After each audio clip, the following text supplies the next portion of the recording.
So DAOs are unique applications in the blockchain world. They're decentralized autonomous organizations, so they're a group or community that's ruled or by software or code in this case.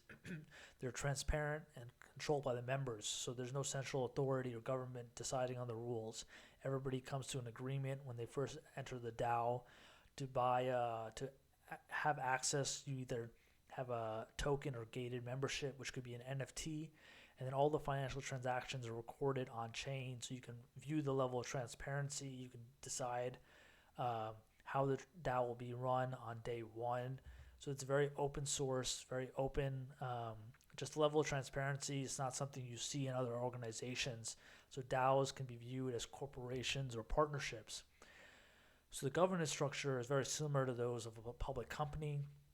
There's a governance token where you get to vote on ideas and proposals of where things may be going in the future or what changes might be happening today.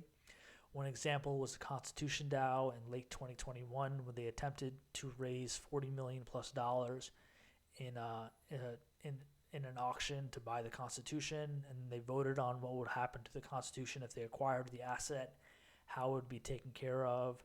They had different proposals. It was really interesting to see how a group of tens of thousands of people all over the world came together to raise tens of millions of dollars in the matter of a few days towards one movement.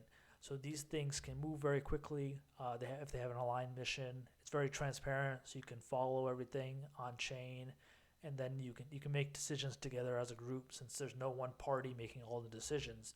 There are some drawdowns with DAOs as there are with other either communities or corporations.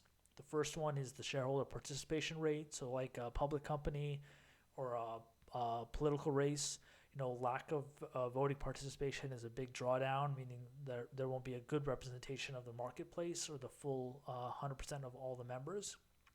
The legal status is still undetermined. Most DAOs today are either corporations or LLC partnerships. In the United States, only Wyoming has approved these DAOs as LLCs.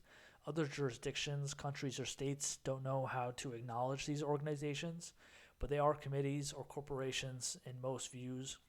And the security protocols are definitely a concern when it comes to a DAO because you usually have money involved.